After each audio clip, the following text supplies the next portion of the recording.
Hey everybody, Doug here from 2 Plus Tough, and tonight we are just doing a little bit of a paint and hobby hang. It's been a busy week for myself, and I think many others, and so let me know if you can hear and see me okay. I did, my mic fell off its stand, so I had to redo the settings. Let me know if everything sounds and looks okay. Should be just fine, but I just want to be triple sure.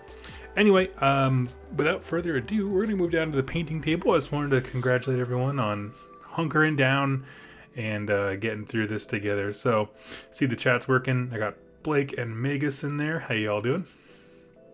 So we'll go, like I said, down to the downward cam here.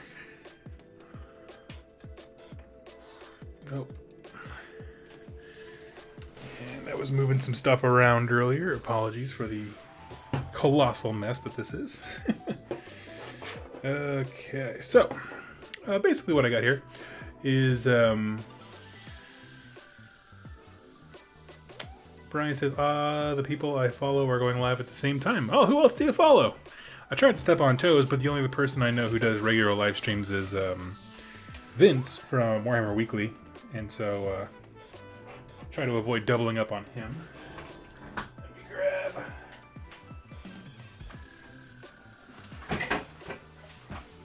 So, okay, apologies for that. I realized that I haven't painted my Corvus Cabal in a long time, so if I want to add some minis to it, I need some guidance on what the paint scheme was. So I'll put that guy, and we got Bird Person. Nice. And basically, the glory of these dudes was that I used almost entirely contrast on them. And you can see some pictures if you scroll down, I guess pretty far now on my my Instagram, but they are an incredible amount of fun to do. Oh, nobody in the Warhammer community. Okay. Well, I can't be shying away from everybody. So, yeah. So what I have is a most of another box of Corvus Cabal. I used one of the dudes for bits, so he's gone. But everybody else is here, and I don't need a second leader, but I might paint her up for something later on. So. These are all of the other dudes, minus one Cabalist. And then, yeah. So their scheme is super simple. I used a lot of contrast for the flow. Oh, I used contrast for darn near everything. Everything but the blue cloak, like the cowl that some of them are wearing. And then this dude, he is actually a Gene Stealer cult unit from 40k. And he's like a guardian that can protect your main leader guy. I cut off the Gene Stealer cult icon in the back, put a Nurgle one there just to have some kind of chaosy thing. And I'm using him in the upcoming campaign, which I thought would be a good topic for tonight's video while we're just chilling. So basically, if you don't know, I have been teasing my audience along like a bad date for some time, talking about me doing a narrative campaign for Warcry. And so let me just get some paints here and I'll sit down and fully explain it a little bit more, but let's see.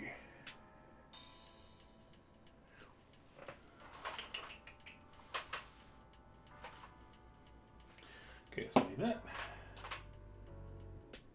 Done that. What should I do? Gorgrunta, that's what I was looking for.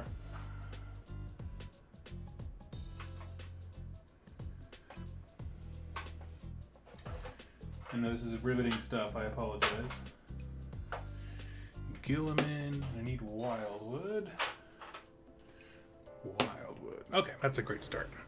So as far as the campaign goes, I actually decided to use my Corvus Cabal rather than my planned using of the Untamed Beasts. And so, excuse me. Yeah, sorry. Kenzie in the chat said, what a good conversion piece. This guy, if you need a wizard for anything, I can look up what he's called. I don't actually know his name. I play the army, but he's just not a model, like a unit in the game that interests me. Games Workshop. But basically, the only Gene Stealer cult iconography he has is that thing on his back. So if you need a wizard or just someone to look menacing, he's fantastic. He is. Let me pull it up because I know someone's going to ask in the chat, the comments below. He's not an icon. What are you? Where he fits into things, the beast, as I had originally planned, was because I was looking at the narrative camp actions that I own that I thought not only will the 3 give me a narrative prompt that's like, oh yeah, I can make games centered around this, even the ones that aren't specifically the convergence ones. And so that was my goal. I started looking at some of the other ones, and Corvus Cabal stood out because this Corvus Cabal group arrived at the city of Karngrad. It's a city inside the 8 points, and there are 2 basically gangs that are across your battles. Do stuff to make them base, because like this seems very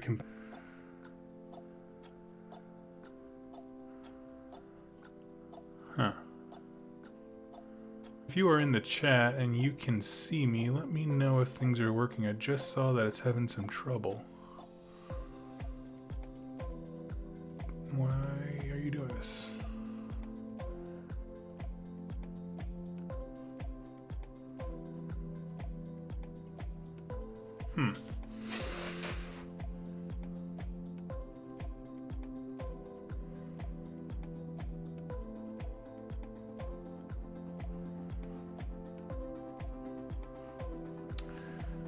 Sorry everybody, I'm just trying to understand what happened with my stream. Give me just a moment.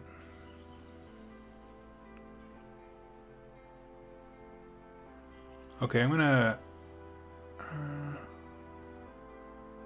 okay. So everything's back to normal on my end. Do one more check for me. Can everyone see and hear me okay? 1, 2, 3. Check. 1, 2, 3. Make sure the audio and stuff is in sync. Leaf Erickson, yeah, I don't know. I mean, I was downloading like a game update in the background, but I've done that before and it's never done that to me. So that was weird.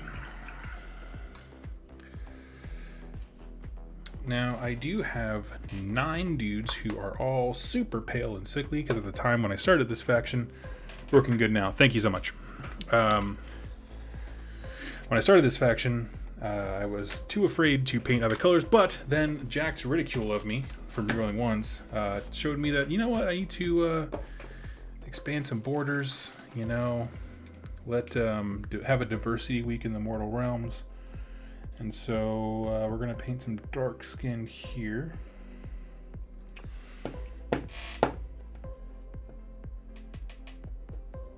Yep, sounds good. Okay, thank you everybody for your patience.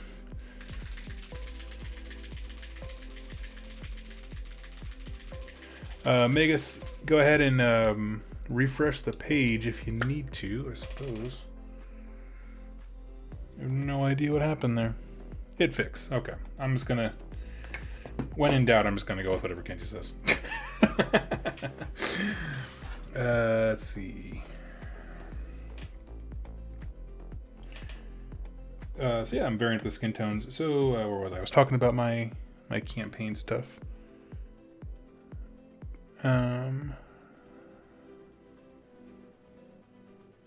Yeah, I don't know. It's still acting strange. I might have to call this one short if the feed's not working. I'm not sure what's going on with my internet. I've never had a problem. Someone asked, have I played Fallout 76 update? No, that's actually what I was updating. And then everything went wonky, so I paused it so I could finish the rest of this. Let's see. Bab's turn in is a little past 2 a.m. here in Belgium. Gotta wake up early for my sons. Oh, geez, that's awesome. I have no idea what's going on tonight. I'm sorry, guys. If it acts up again, please just let me know, and we might just have to hop off for the night. But I'm gonna keep going as much as I can. As far as the...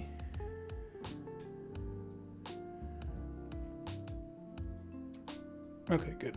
I don't know. I keep saying it dropped frames every once in a while. I'm sorry, I keep getting derailed. So my campaign, it's about getting these two houses to basically fight each other. And so then what I did was I listed off a bunch of movies where the plot is to get groups of people at each other's throat, like kind of a deception thing. And it was everything from like Romeo and Juliet and Lucky Number 11, that kind of stuff. And so the three convergence missions are about, you know, the main arc, whatever, like normal. But what I then did was made a series of 9 other games, because that's how many other games there are in a campaign, where I'm basically trying to fight or have missions that are designed to like make these two factions fight against each other. And so, for example, one of them is going to be fighting my Maggotkin of Nurgle for the purpose of getting some disease and some rot to poison one of the family's crops and hurt them financially. One mission is going to be from the Tome of Champions, where you're trying to basically raid and desecrate a tomb. I'm going to have it be one of the gang's, I don't know, patriarchs or something like that. Raid that tomb, get them mad. And basically the idea is just like have each mission be kind of like a small block towards getting these two factions to try and gut each other. So yeah. I thought that would be pretty cool. What are some other ones? So the one where you're raiding the tomb, it's going to be against undead. Like, you know, you went in there to try and desecrate the grave. Oh, and you awoke something dark and evil. And one of them is going to be, we want the heads of one of these gangs to become very paranoid. And so we're going to go steal some shrooms from the Gloomspite Gits, which Jack has graciously loaned me, and Shu from Rerolling Ones has loaned me his undead. So yeah, be all kinds of cool stuff.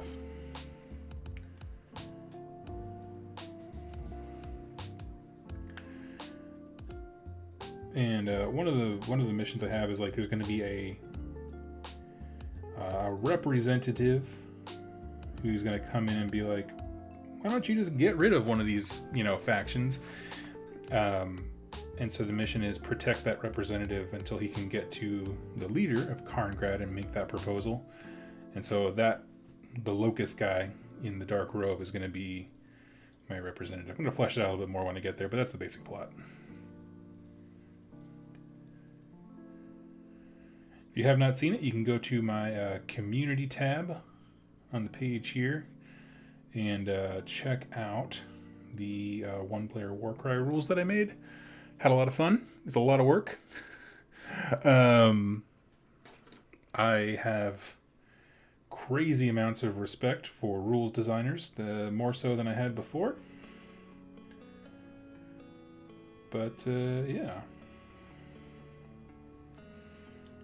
It was hard. It's hard when you have an idea and you're like, okay, how do I write this in a rules format to articulate it to other people, right? And that's always the thing. It's that the rule has to be fun, sure, but the most fun rule in the world that can't be articulated to people doesn't matter. And so that was a tough one. It was a fun little challenge for myself.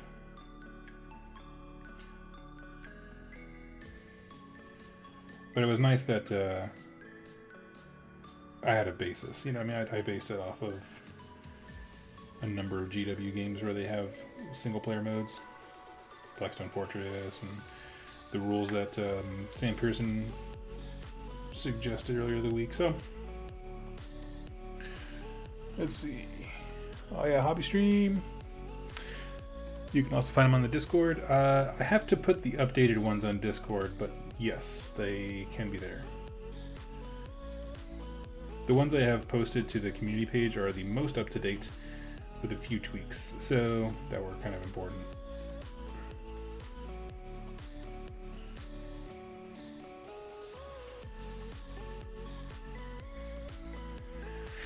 But yeah, I think they went swimmingly. I played, how many games? I played I only played 2 games so far with them, with those rules. The first game I did was I was playing the Untamed Beasts, and I took them against the Corvus Cabal.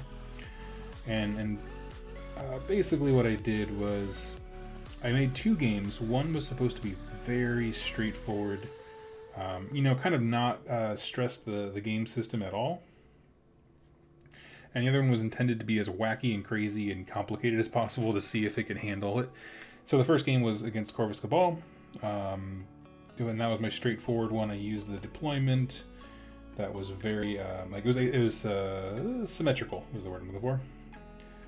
Yeah, the match play type thing. So I did that, and that one went super well. I was like, okay, I'm getting the hang of this. It's nice, it's cool.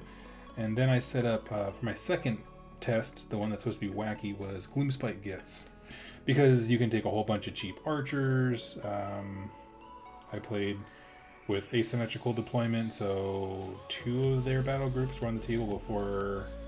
I only had 1. They had 2 the first round.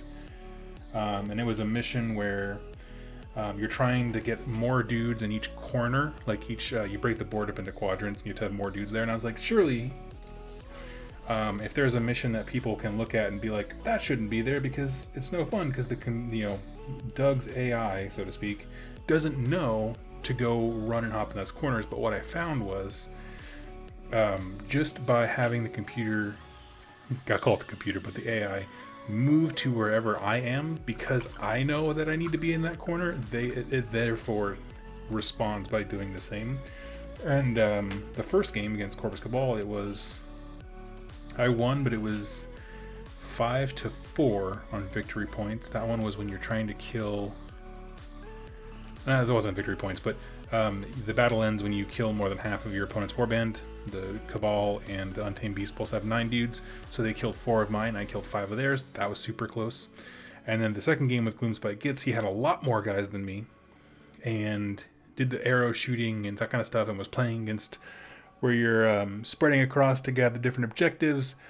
And that one was 4-6, but it did come down to the last dude.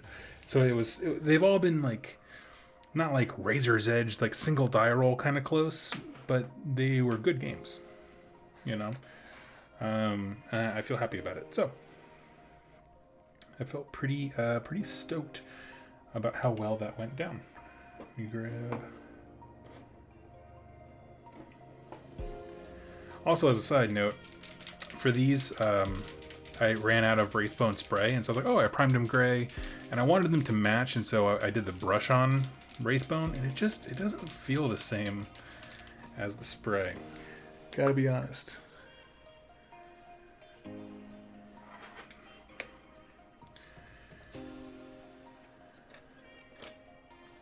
Oops. Face planted straight into it. Alright. What is everybody else working on at home or abroad?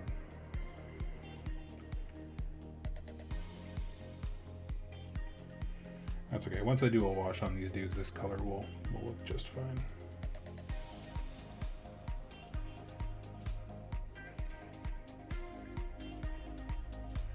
Not really worried about them.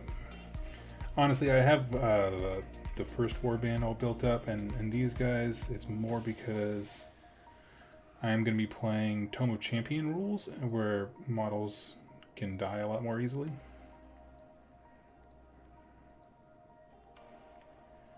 So just having some extra options on my roster is kind of important. And that's kind of what these guys are. They're just options.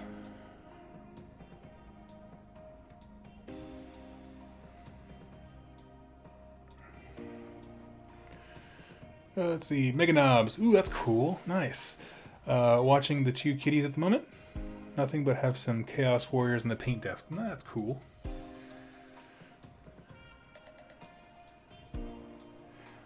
I don't know why.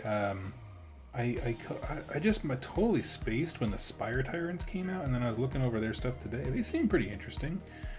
I'm just thinking of, like you said, Chaos Warriors, so that's like their Chaos Undivided.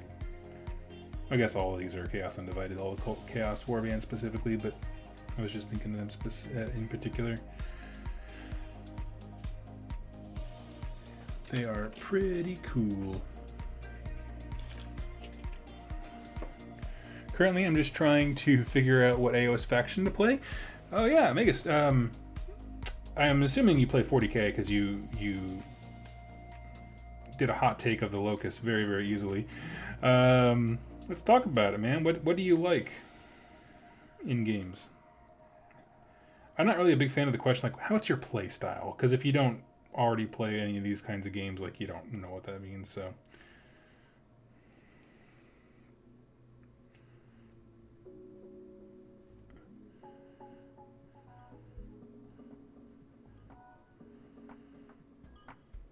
But I'm curious, what entices you? We can help with some suggestions and that kind of thing. Let's see.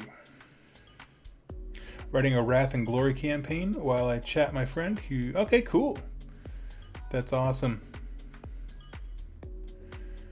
Random. So I found out one of the Ironjaw's cards in Underworlds is called Having a Good Time. So now I think about Ironjaws as having a good time. Yep. Singing, oh my gosh. Supersonic Man, you don't stop me now. Yep.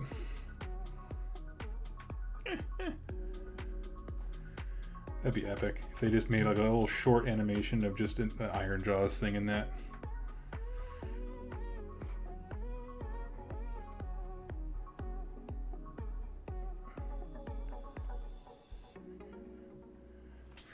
Alright.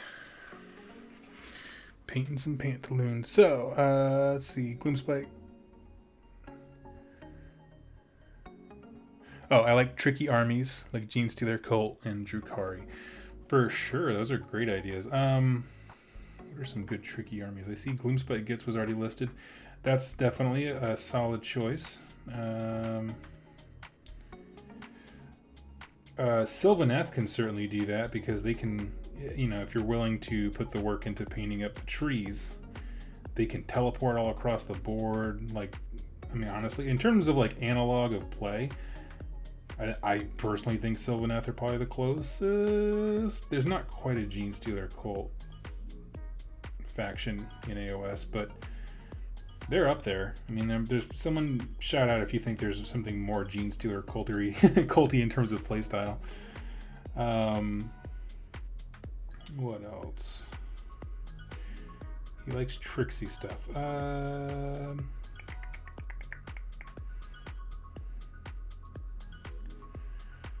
Those are solid ones. Slaves to Darkness might be an interesting one just because you can... Because of the way that rune keywords work in terms of like labeling your army with one god or another, you can make some really strange lists that someone can look at your list on paper and be like, I don't know what any of those does. And you can play them in very different ways to keep them on their toes.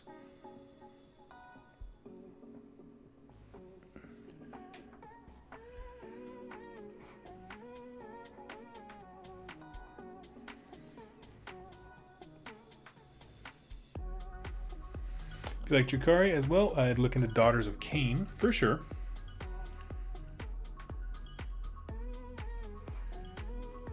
Yep. Fast mobile stuff. Idnith Deepkin. I don't know why I spaced on their name there for a hot second. Which actually, you know, I haven't thought about building and painting Deepkin very much, but I have thought about it since, I don't know, this last week and a half or so. I've just become like, my war cry has been reinvigorated in my heart. I'm just like, I don't know what it is.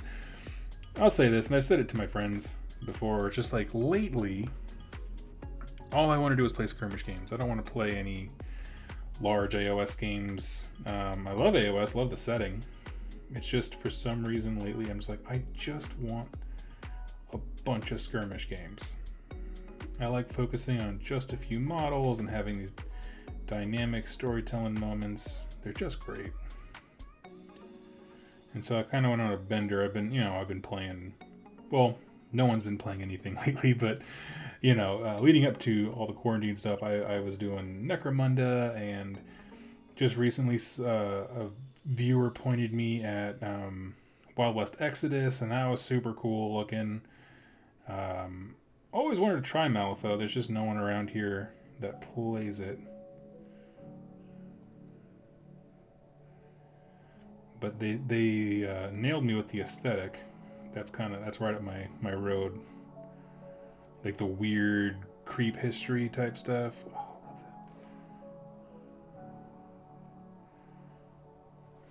that.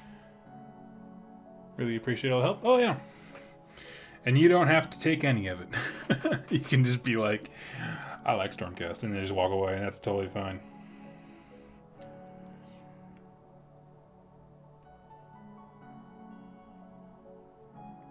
But yeah, there's some cool armies. I mean, yeah, it just depends on what makes you happy. For the longest time, I thought that I was like, oh, I'm the guy who, you know, likes to pick armies based on the way the models look, you know, and that kind of stuff, and if they're fully painted.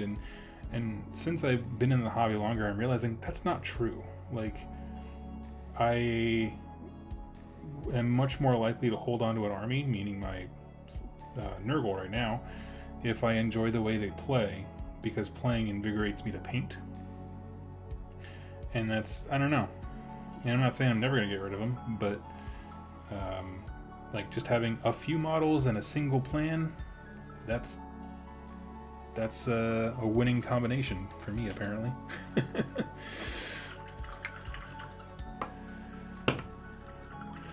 Haven't really watched a lot of the AOS battle reports. How do the Gloomspite Gets do tricky? They have a few things. One is they... Sorry, I'm just adjusting my chair. I don't know so much if I would say they were tricky, so much as, I guess wacky's probably a better word. I don't know. When I think tricksy, I definitely would think Skaven more, because all of their stuff can supercharge. I don't know.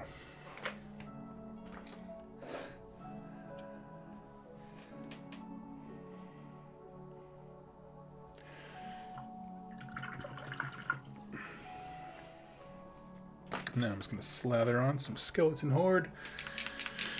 But they have this really great ability to field lots of mass troops as well as heavy hitters like the Troggoths. They have stuff like some of their units have netters, where they have like literally the goblins just have nets they can throw on you, which gives your opponent a -1 to hit, I think. Someone tell me if that's correct. It's been a long time since I looked at their rules. Yeah, and I think that's definitely some of the bigger points, is they just have abilities that kind of mess with your opponent. They don't really need command points for a lot of things, and they have ways of like messing with your opponents, making you reroll stuff.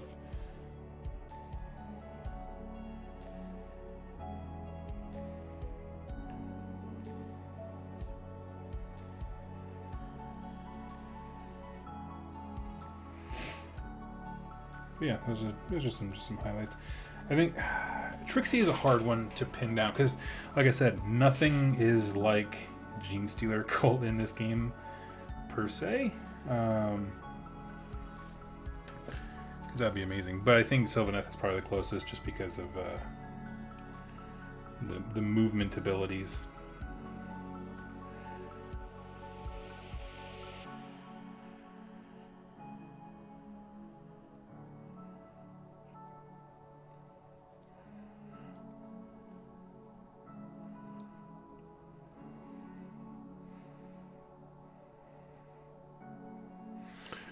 Got Spezia. Oh, thank you so much. That's super kind of you. Spezia, you threw money in the tip jar. Do you have a topic idea you want to chat about? Let me know. We'll talk about it.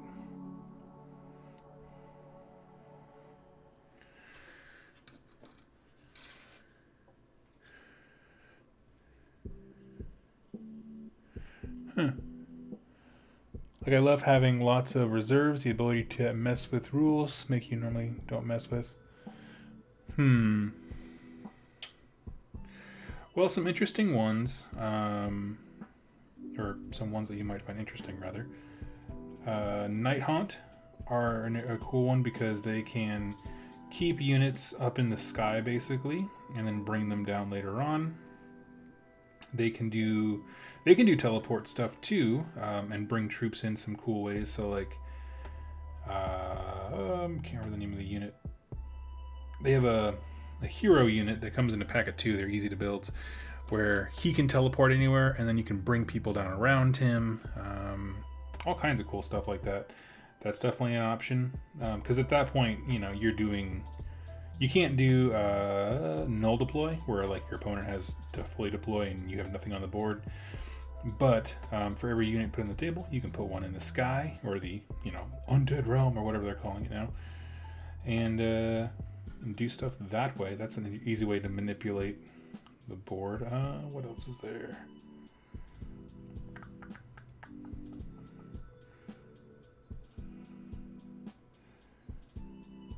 That's probably my best suggestion, if that's the kind of thing that you're into, would be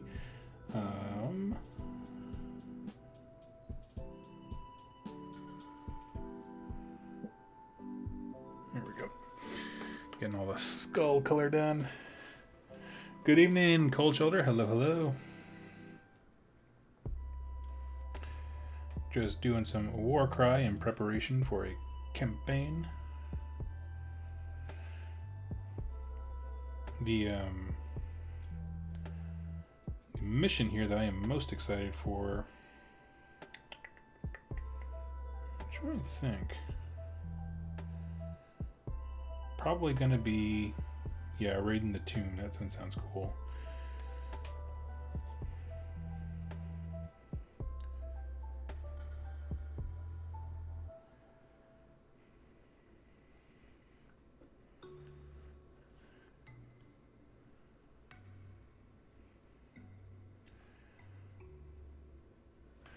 What do we got? Let's see. I'll need to check the lore, of course. Oh, sure.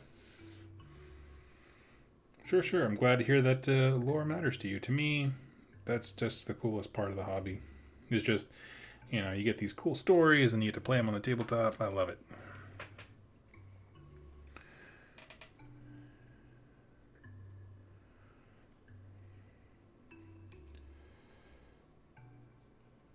But I hope you enjoy it. So, if you're interested, I do have lore videos for every faction out there. So just look up a playlist and you will find it.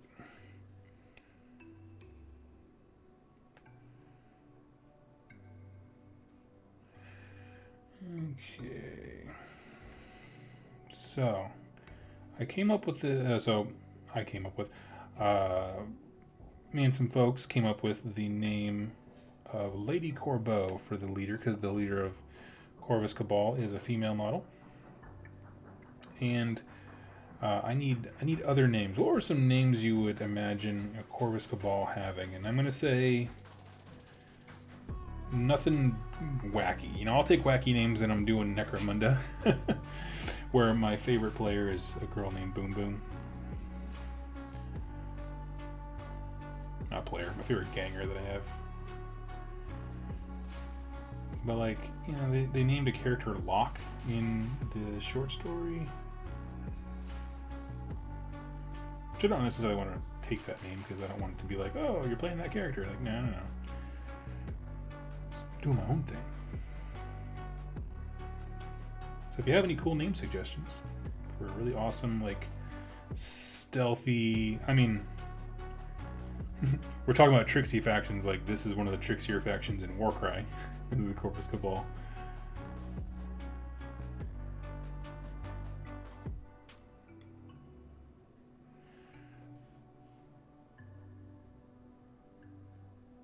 It just occurred to me that I thought that was pretty funny.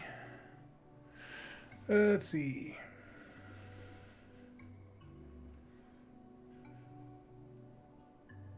Malcolm Nevermore. I like that.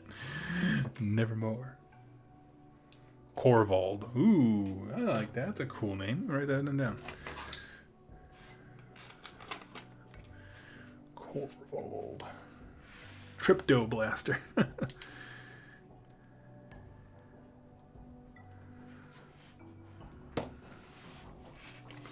Yep. Let's see. Next is Browns, I think. How did I paint these guys? Yep, looks like Browns.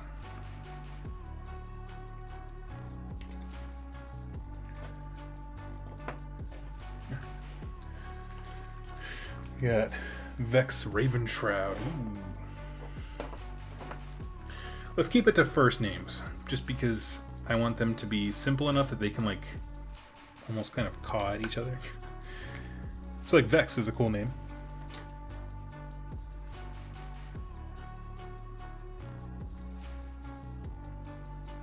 Doug, just getting on.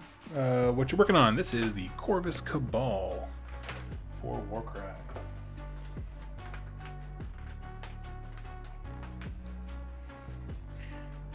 I don't know why. Well, I was gonna say I don't know why I hit a hobby lull when it came to Warcry, but I do know why. It's because my local friends did a campaign, and my schedule kept me from being able to participate most nights, and it just made me sad. And so then when I thought about doing Warcry stuff, I was like, oh, but now I just feel guilty. I'm not doing it with my friends like I was promised I would do, because when you sign up for a campaign, that's like a commitment, and I don't know. Was a real bummer.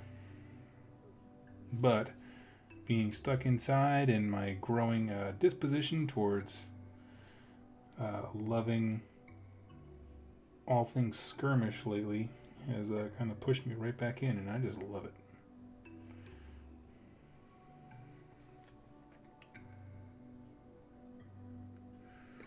Okay, I'm just kind of using the painted ones as my guide here.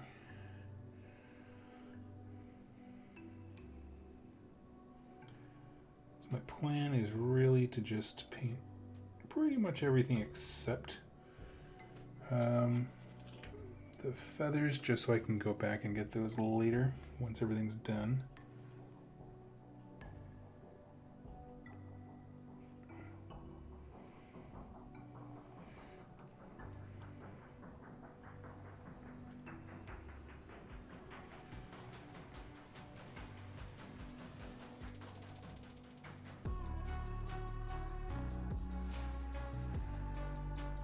Okay. Let's see. Tryptophan, yeah. Think harsher names sound hard consonants, sneaky S's. Cold Shoulder's got a good point. I actually got some Corvus Cabal delivered. Got them because they looked cool, but I don't play Warcry. Now I think I should give you the AOS War Scroll. Oh yeah, I mean, honestly, the Warcry warbands are not great in AOS.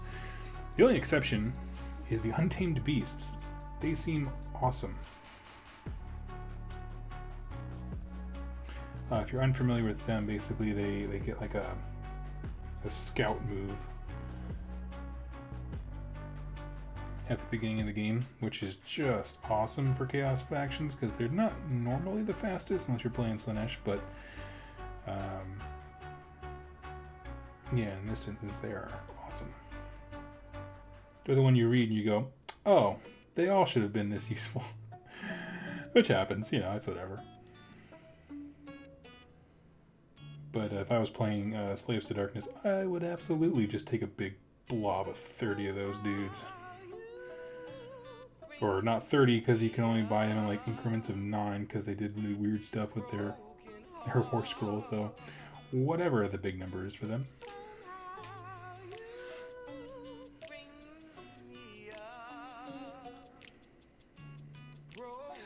We got Contep, Kresh. I like Kresh. Thag. I'm less on board with Thag. You gotta make sure it doesn't rhyme with a slur. Because you know I'm gonna be playing a game and all of a sudden someone's gonna be like, what did he just say? And then rewind it.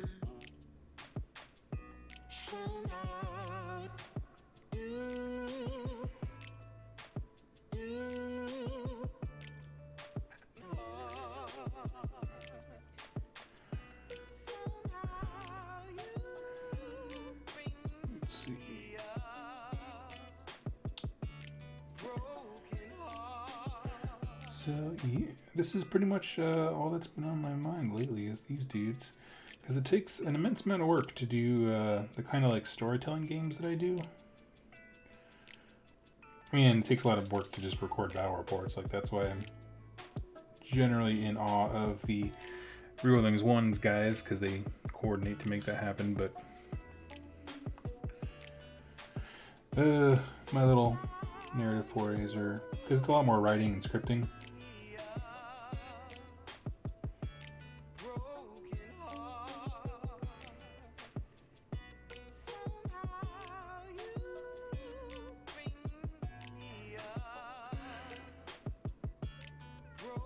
Let's see. Vecna, okay. Magus, welcome to the game. You win, Vecna. I like that. Vecna. I also like the name Yuri.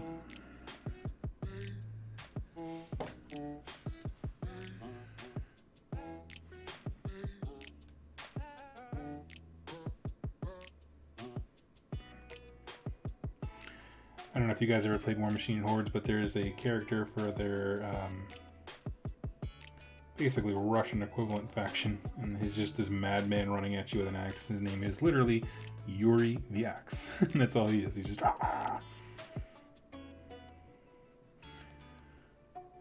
probably one of the cooler models that Privateer Press has come out with.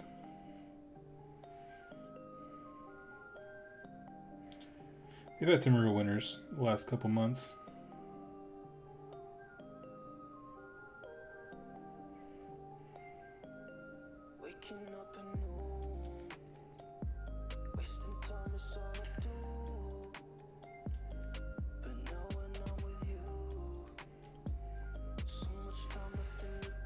Okay, here we go.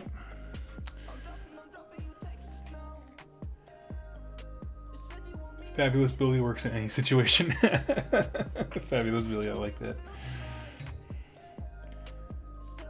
Never has the world seen such a band of murderous thugs. We have Vecna, killer of 10,000 orphans, Corval, drinker of blood, and this is Fabulous Bill.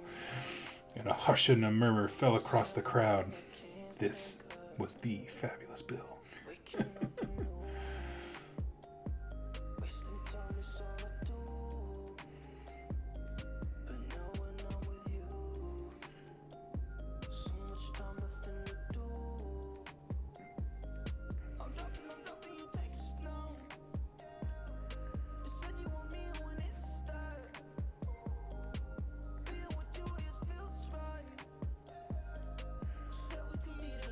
Always wanted, yeah, just make some like crazy introduction for him, and then just like, it's Bill. Let's see. If you use Vecna, somebody's definitely going to ask if it's named after Vecna, which is from D&D.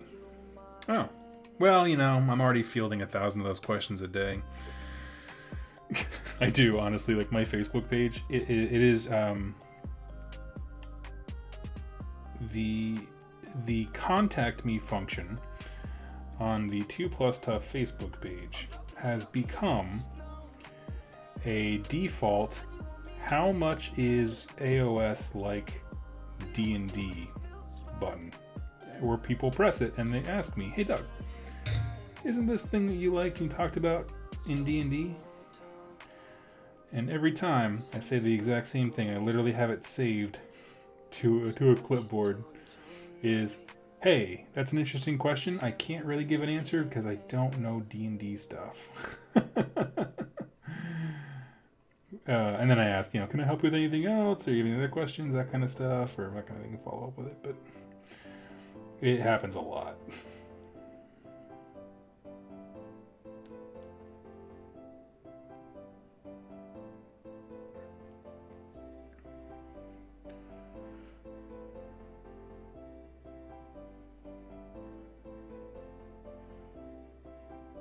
Isn't the idea of the realms just ripping off, what did they call it? Planescape, or like Discworlds, or, you know, whatever that term is. I can't think of the word right now. Yep.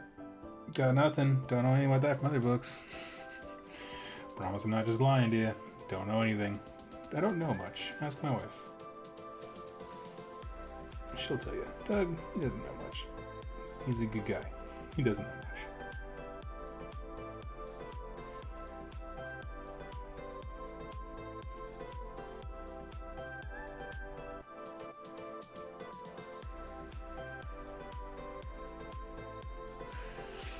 Let's see. I forgot the name, I just misspelled it. AOS is like someone said, what would happen if we tried to build Planescape out of pieces of the old world? Yeah, I mean, I guess I don't know anything about Planescape or anything like that, but I have no doubt that it is an amalgamation of other fantasy things, and that does not steal any of its allure.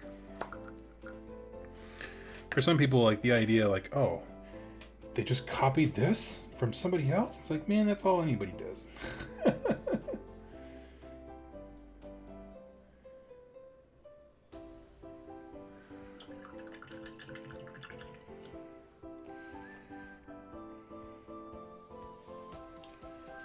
I found the trick with contrast is just letting it dry a little extra bit. Generally speaking. Okay, so let's see. We got those colors done. What's next? Let's do. How do I do the belt?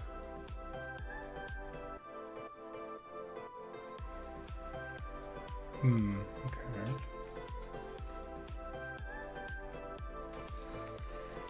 Okay, so I did kind of a gray in there. How can we do that? Let's see. Take care. I gotta go. Yeah, have a good night. How about Vectier? That's cool. Vectier. I'll write it down. We seem to be hitting the K's and the V's. Apparently those are Corvus Cabal letters.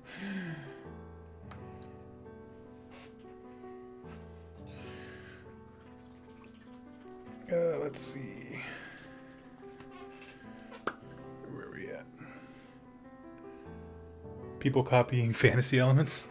La gasp! I know. Whoever heard of such a thing?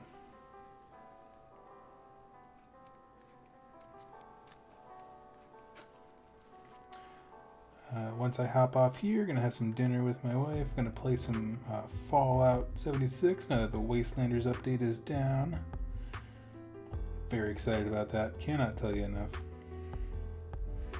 I know every time I bring up Fallout 76, a bunch of people on my chat are like, bleh. But then again, it kind of had the same kickoff as AOS did, so I tried to have some grace.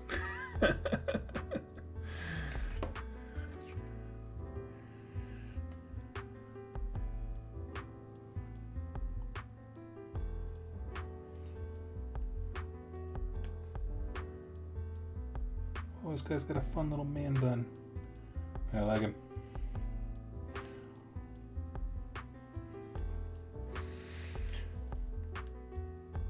Tolkien would like a word with literally everyone.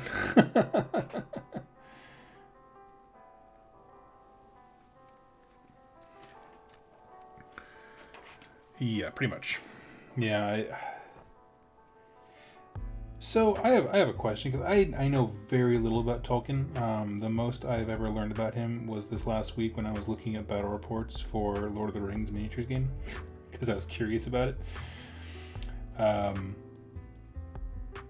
And I guess I didn't realize, like, how did he reach the status where he is like the father of fantasy? You know what I mean? Because like we had fairy tales and junk before him. Like, we had fantasy worlds. I'm just curious, can someone tell me what it was about his work specifically that, like, oh, that's Tolkien-esque, instead of just like, I mean, he still took inspiration and liberties from other things. Was it like his packaging of it? I'm curious. You know, the way he brought them into like a succinct, you know, world, environment, that kind of thing.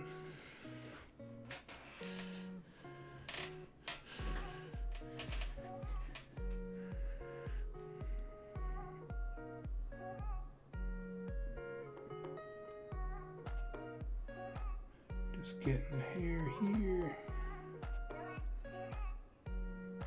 I like the hair to be a nice stark black, because then it sits on the feathers just a really cool way.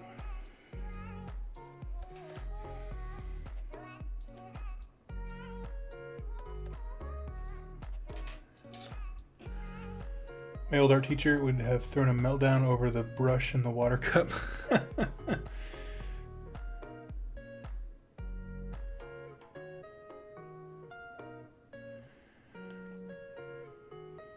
Tell your old art teacher, Doug says relax. Time is a construct, nothing matters, and paint cups are fine. They're your friends. They hold your brushes for you. I'm sure there's a myriad of people. I don't ever do it with detail brushes. That's just my brush for like mixing, where I scoop out a huge wad of paint and then mix some water with it to thin it out. That's why I don't care. But all my nice sharp ones. Yeah. Him and C.S. Lewis really were the first mainstream fantasy. Okay.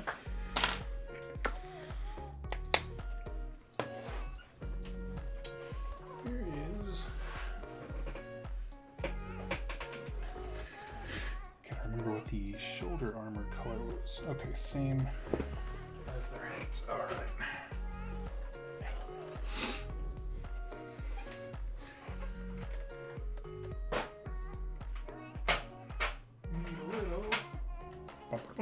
Thunderhawk blue.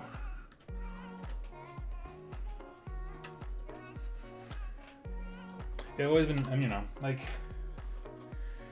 their works are obviously incredibly important, and so I was asking a few questions to people, like asking about Lord of the Rings miniatures game. It's one of those things, like, since I've been in lockdown like everybody else, I've just been thinking about different games and that kind of stuff that I like to play, and people had suggested before, like, oh, Doug, you should check out Lord of the Rings. And it's just, I don't know why, but Tolkien's work has just never gripped me. Same for C.S. Lewis. I don't know what it is. Like, some folks, I mean, they just get so, like, captivated by the world of, is it Middle Earth? Is that what it's called? I'm like, no, I'm fine. Actually, this is super thin paint. Maybe I just added more water than I thought I did.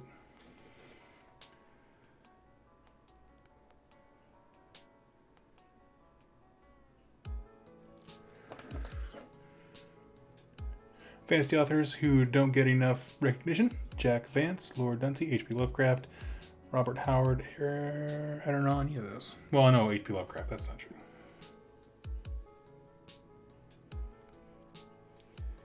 I haven't actually read any of his work. To be honest, people don't think so, or they're surprised to hear it, but I'm actually not a big reader. Not because I don't enjoy it, I just usually don't have time. I'm always like producing something or writing more often than not.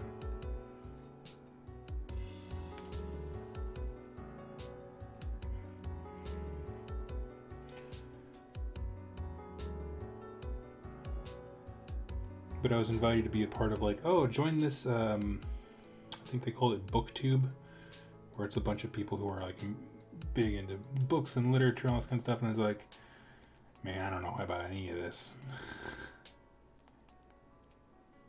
I barely read battle tomes, read the fun little stories. It's just not where my skill set is. My skill set is speechcraft.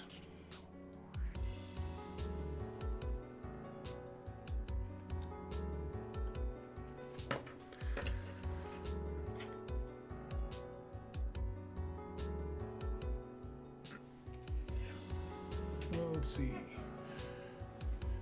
Brandon Sanderson? I've never heard of it. Heard him.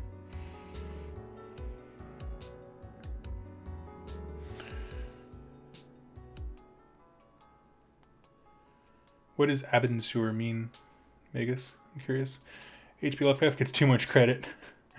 I get it. You can't describe anything cool, bro. I love it.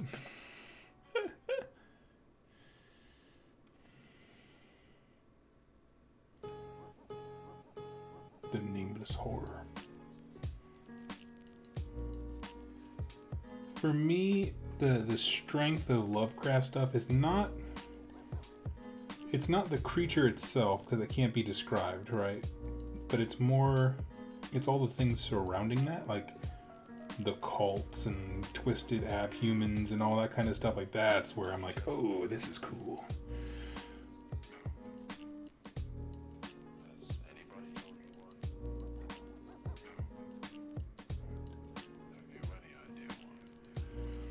Plus, he was like a terrible dirtbag racist, so that doesn't help his historical image. Probably why he's not taught in schools a whole lot. Although one kid in my class was allowed to read his stuff for a book report, but that was like, you know, when you're a senior, you can kind of choose whatever, but as far as like curriculum works, nah. Oh, they passed on him. It is the atmosphere.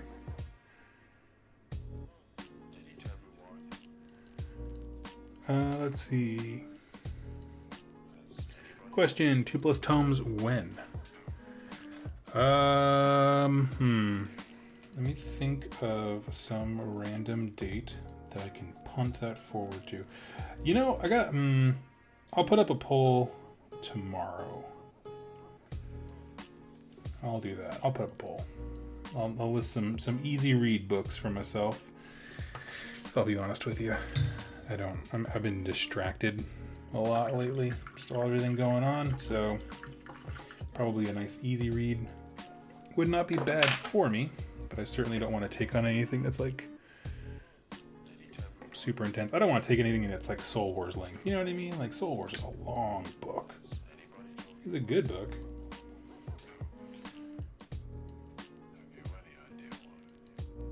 But he went into like so much detail about like all these different little sub-factions. Like there's a part about like how this one KO person was affected, Carriage and Overlord. And I'm like, this didn't need to be there. Could have done without that.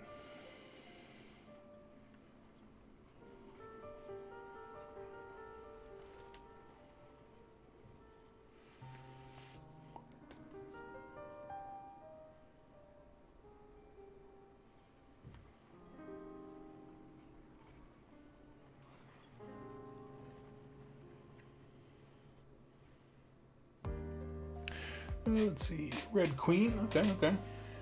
More than likely.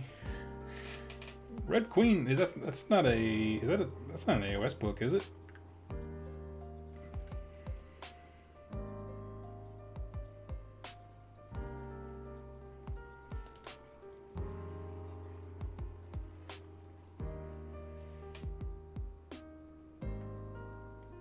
I can't even keep up with Black Library stuff anymore.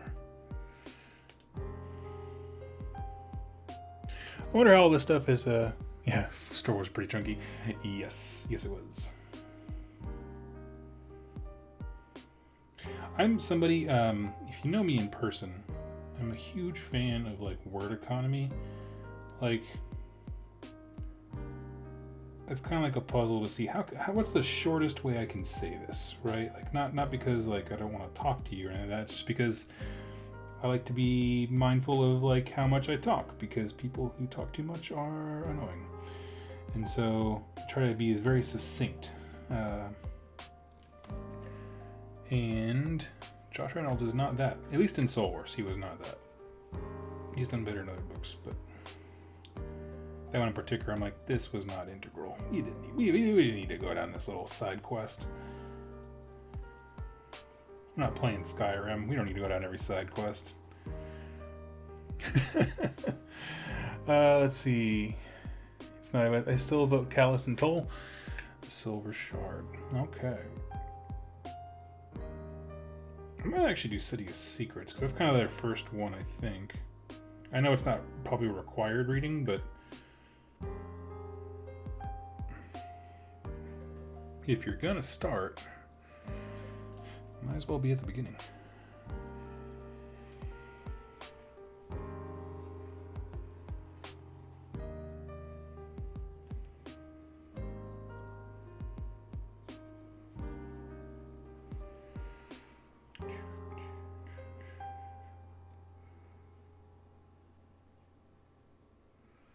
And all of this will smooth it out even more after the wash. Spezia says, or anything Wheel of Time.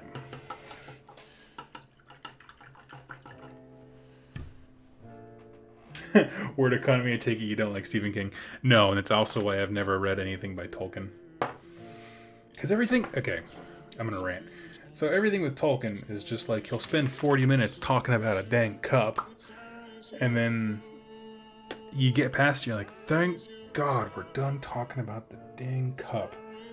It's like, but then Aragorn, put this cup on the table, and let's just talk about this table. And you're like, no! That's how I feel. That is my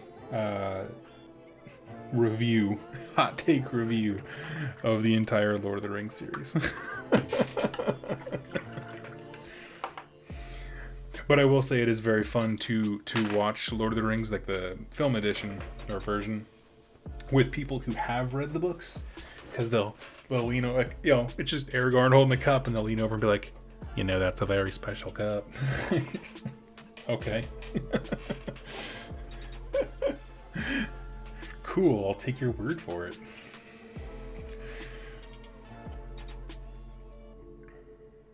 Okay, now we're gonna douse these dudes in some wash.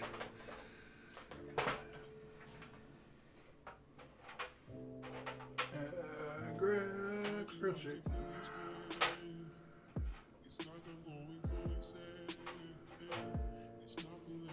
Huh. Oh, here it is.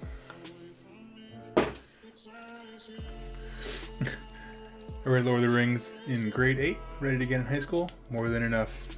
Hobbit, on the other hand. Yeah, Hobbit. My brother reads The Hobbit quite regularly. I should probably take a look at that one. I've heard that one is probably more my flavor. From people who know me.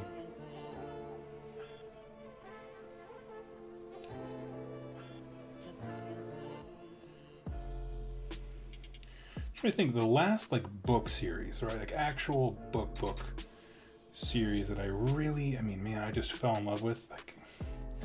It might be as far back as Hitchhiker's Guide to the Galaxy when I was in high school. The first book I remember ever reading and liking. You know what I mean? Because I had to read for school, but it was never instilled in me that reading can be fun or entertaining. Until I read 20,000 Leagues Under the Sea. And I don't know what it is about that book, but I loved it. I just absolutely fell head over heels in love with it. Jules Verne is my boy. And then, and then it just became about reading for school, and that kind of sucked the joy out of it. The joy I had just found was kind of sucked out of it. And then I started reading battle tomes, and I was like, man, these things are cool. How come no one's talking about them? And then I started this channel. And here we are. Let's see.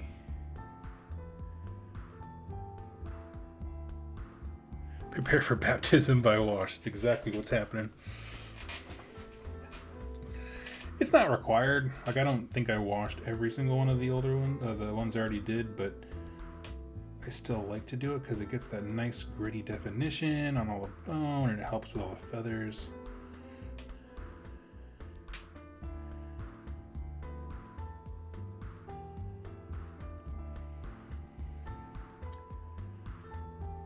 Plus, it's kind of how I feel about Necromunda. I don't know if you guys have ever, depending on who's in the chat, you've seen me talk about Necromunda, where it's just the appeal to me is that these are all dirt people. They should all look dirty and grimy and gross, because in Necromunda, at least, the Underhive is such a terrible place. Nobody should look nice. That's my expression for it, is dirt people.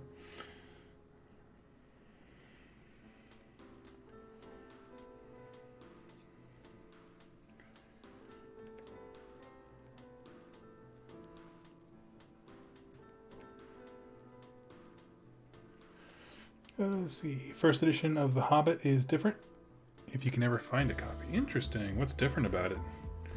Does Bilbo die at the end?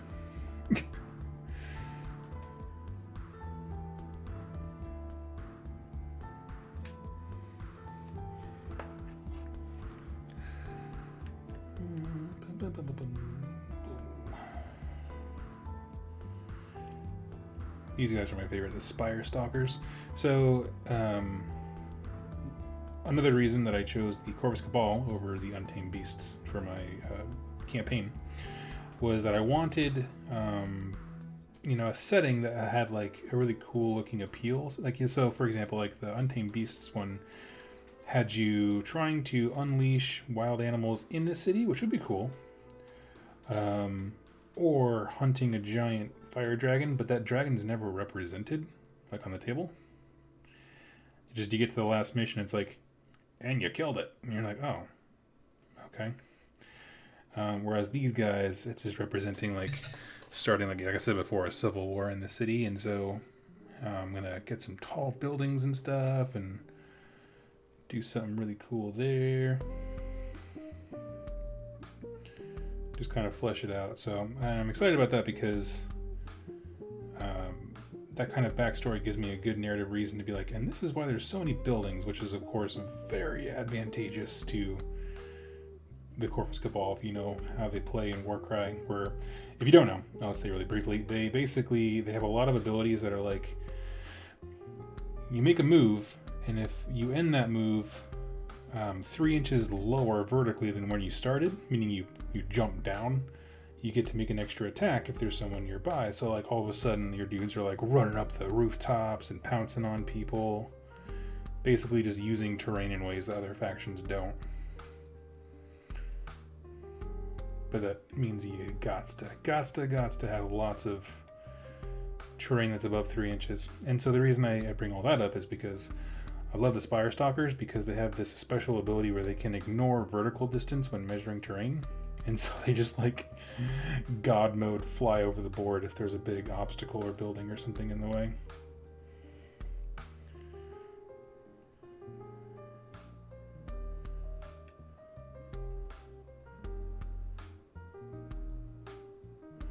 And for him, he's got to wait a bit because that blue on the wings is not quite dry. Necromunda from Bruce. Yeah. I love it. Honestly, Necromunda and Warcry has been the only thing I've been thinking about for quite some time. I'm not like done with AOS. I still have my Nurgle army. I just have had zero impetus to play, and obviously with everything being locked down, very little opportunity as well. So, yeah.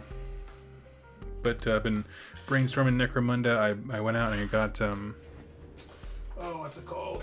This guy. House of Chains, because I came into ownership of quite a bit of Goliath. And I even have the Sump Croc and the Forge World bits. I'm super stoked for those. So, yeah, I'm pretty excited for Necromunda. Once I get more comfortable with the rules, I do want to do Necromunda games in the same narrative style that I do everything else. That's certainly going to be a thing. Where am I at time-wise? 6:15. I'm just going to throw the base purple on this guy.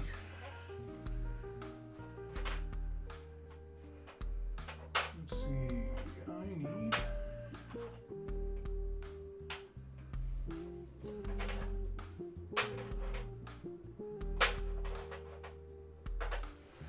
need Vulpus Pink. Where are you at?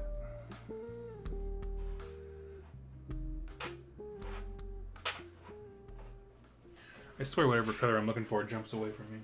It's ridiculous.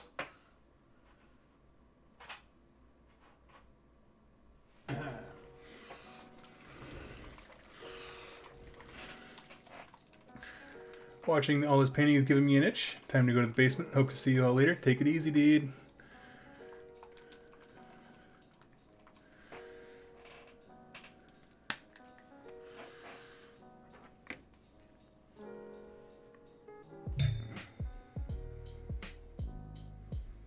Ooh, this looks cool on him.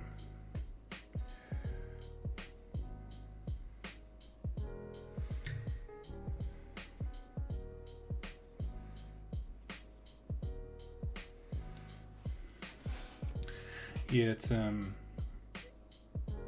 does anybody have any questions or whatever about my Necromunda stuff? Oh, no, my Warcry stuff I'll be doing here pretty soon.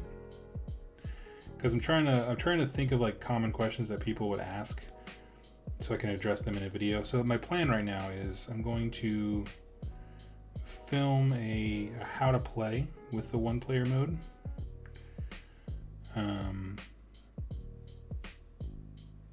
And then kind of expand from there, doing the actual battle report. So this way, like, you know, I can explain what is being done, and then all of a sudden, you know, that way, if people have questions, I can be like, go check this video out.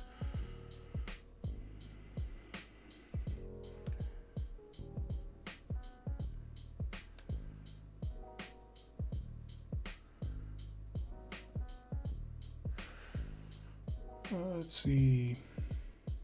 If you like some of the hotter fantasy, Laura Hamilton. Never heard of her.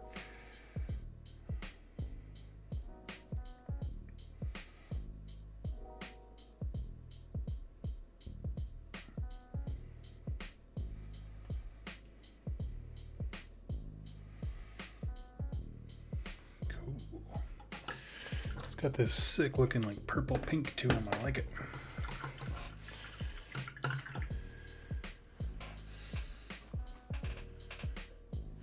I don't own a copy of the Warcry base game, so I'm a bit shit out of luck when it comes to my knowledge of Warcry. Fair enough. Yeah, it's not. I mean, it's a super complicated, super simple game. As I say, it's not complicated. It is super simple. And I got my words jumbled up. Yeah.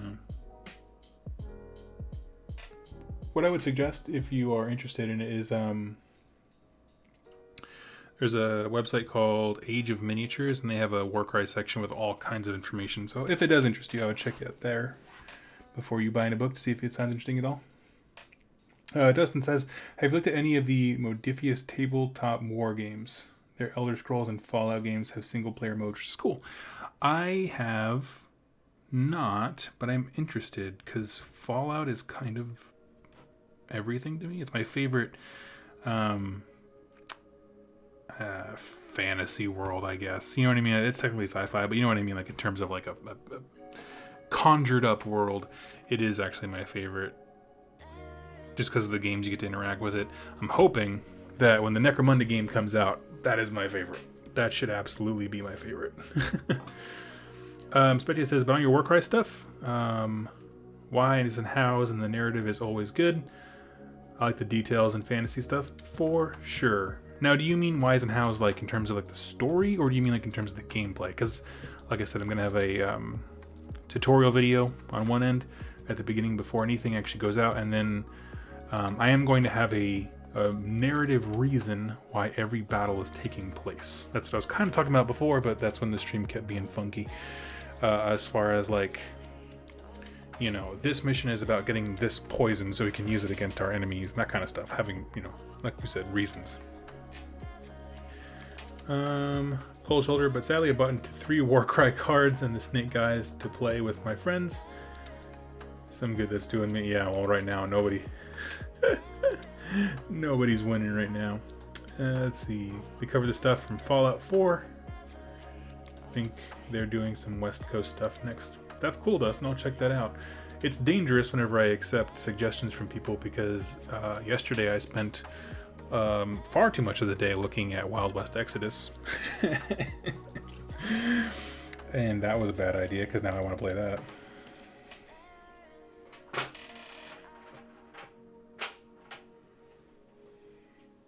I might just cover their lore because it looks cool. Also, their lore is free, which is a nice... It's a nice thing whenever you can get it for free.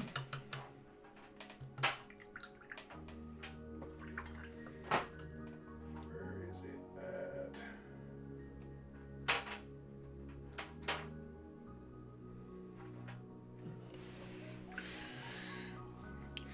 You open up a free PDF from the game manufacturer and it's got lore in there and you just go, smells like content. Story, I figure your video on playing will cover the mechanics. Oh yeah, for sure. Yes, I'm going to do probably I'm going to write out speeches basically that introduce what's going on and why people are fighting. And then a conclusion one. So at some point, I will put the call out for voice actors.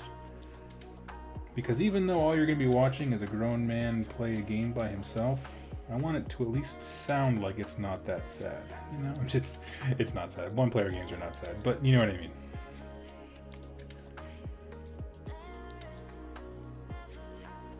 I want it to sound like, oh man, Doug did a whole production. Like, yeah, I did. You ain't gonna find that on Warhammer TV. Boom. Hopefully when the Necromunda PC game comes out, it won't be long till they add Delac to the game, as they're only... Oh, did they announce what games are going to be in there? I didn't see that if they did. All I want is Usher. Give me my girls. My girls in my video game form. I'm going to copy my exact warband into there and then watch them all die, which is not great, but it's what I'm excited for. It's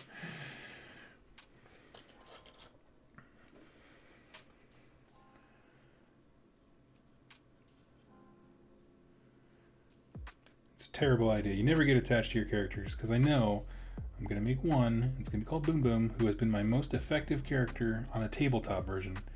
And you just know she's going to die first every flippin' game once you make the PC version of her. Or, not PC, but video game, you know. I was thinking I would play it on PC, but I think it's going to come out to other consoles. I have no idea, but I assume we'll be Goliath, Escher, Orlok, Khador. That's probably a good starting for. I'm sure they'll do Delac. There's so much popularity behind them when it comes to the actual tabletop game. Hopefully they're just working out some core mechanics and all the assets are ready to go, so that the second they resolve whatever issues they're having, they can be like, boom, ready to roll.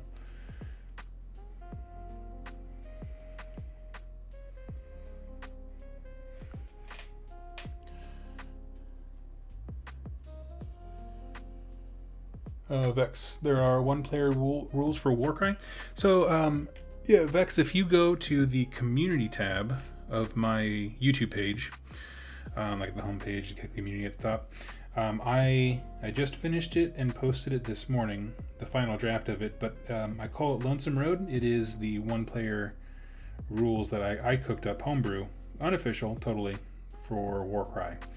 And they're based off some stuff that goes down in other Games Workshop games, but the basic idea is,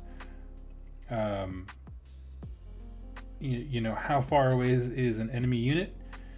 I made a table and a chart to demonstrate how they respond in given situations, and then they act appropriately, and you do whatever it basically says to do, which is really all that the one-player stuff is. You just roll to see what does it do, and do that thing. But it was good. It was good to like have to think in a rules writer language, and I know that it was a very small thing, and I'm fully aware that people are going to be like, Doug, this doesn't make any sense, and you know, we'll have to go through another draft. That's okay. I have the luxury of saying, hey, listen, I didn't make the game, you know? Let's Games Workshop. And passing the buck.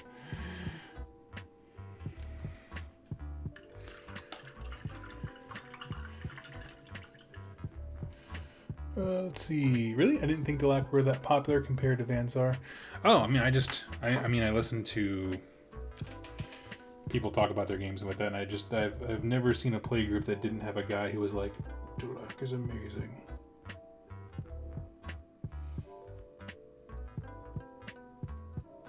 I'm not saying they're going to be a part of the starting gangs necessarily, but I think at some point they should be around. Plus, it's like, you know, one of those things, like once you get the core system for those kinds of games, like DLC is just asking to be made. And that's actually what I'm more excited about, is like the base game's going to be rad, and then I'm excited to see, okay, they played it safe with the stuff that they could get working. Now bring on the fun stuff, right? The craziness that some of these DLCs can bring to a game. It's just so fun.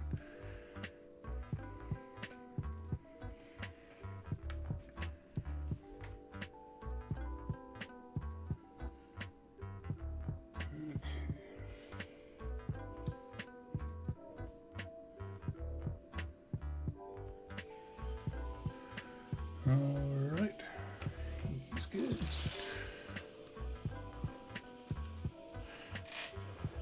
Awesome, I'll check that out. Just finished assembling the base set when lockdown happened. Oh, cool. Well, this will be a perfect time for you. That means you likely have the 2 base gangs, which is a fantastic combination to test this out. Yeah, like I was talking about earlier, I played 2 test games with it. One was using the actual Warcry warbands, like the Chaos ones that have specific models for it, and one was using the Gloomspite Gits, the little Grot guys, running around the board terrorizing things with bows and arrows and squigs and all this kinds of stuff. And both games,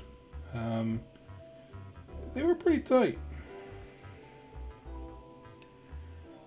Also, I'm not the best. Like, here's one of those things. Like, someone came up when we were chatting about making the rules, because I kind of crowdsourced it there in the last bit. Like, I did most of the work, and then I did a live stream where I was like, okay, what am I missing? I kind of explained stuff, and people came up with great suggestions, and helped it kind of function a little bit better. But the idea is, your shooters stand back and shoot, melee guys run up and punch people in the face. It does all the bells and whistles like that in terms of trying to make it as smart of an AI as possible, but also, more than anything, keeping it simple, because simplicity is like the appeal of Warcry. So, and all you need for it is the core book and the terrain card, or like the mission cards, whatever, that come with it, like where it has the victory, the deployment, that kind of stuff. Or feel free to just set your board up however you want. I always think that was the dumbest idea when they came out with Warcry, of just like having specific deployments, or not terrain layouts. I was like, no, let me do whatever I want. And then in the Tomo Champions, the supplement for it, they were like, here's some cool other ways that you can build tables. You could just do whatever you want. Like, oh, thanks GW for giving some people permission. I think I've only ever played 2 games of Warcry on the suggested, like the cards, their style of terrain, because like a lot of times we'll set it up and I'll be like, I'm playing my Corvus Cabal, and there's absolutely no tall buildings in this one. That's no fun. And my opponent goes, that's no fun, because that's like literally what my army does. So we just changed it and modified it.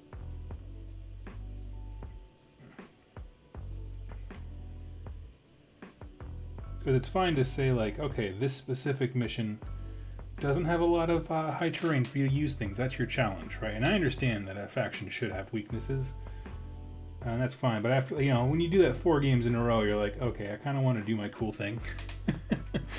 I want to do the caca. Caca!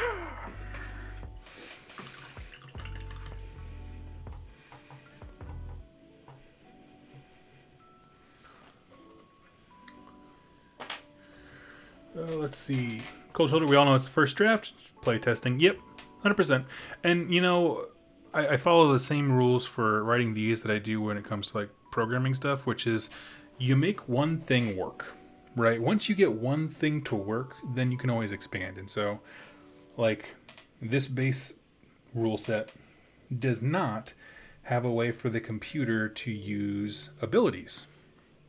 Now, to counteract that, I do make it clear, one, you can tip the scales on points, like you have 1,000 points, the AI has 1,200, but in my playtesting with the rules that I made, that was not necessary because of the dice roll action abilities. Like when you pick the AI's unit based on what it says, you roll a die, and then that's what it does basically for that turn, right? It dictates its actions. And there's one that I have on there called Charge, which is just you move and you attack, but when you attack, you have +1 strength, and that's kind of the same thing as using those little doubles and triple abilities, and I think it all really evens out. So I don't know. It turned out well for the games that I played, and I feel like the games I played were varied enough. asymmetrical objectives, and symmetrical, different kinds of warbands, lots of emphasis on shooting versus melee. I don't know, I feel like I did a pretty good job. So for a first draft, I feel pretty confident. And with everything drying, I think that's where I'm going to leave y'all tonight. The nice thing is we got them mostly done. We need to wash the blue cloak here, but that's still drying because I put on 2 thin coats for that. And then everything's just going to be highlighting. So we're going to highlight all the orange and the blue mostly, and then the bone color. And then finish it all off with just picking out some more browns into the feathers they're all wearing. You guys will be good to go. They are the simplest warband to paint, and I love them. So, friends, thank you so much for joining me. Hope you all have a wonderful, relaxing evening.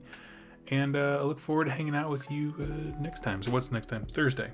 Thursday at 5 or 6. I'll post that day whenever it goes live. But I will be there. Adelson, hit the backward button on the time bar and go back in time, and you can follow along with us. Sorry, buddy. Let's see. And I will catch you all later. You have yourselves a wonderful night.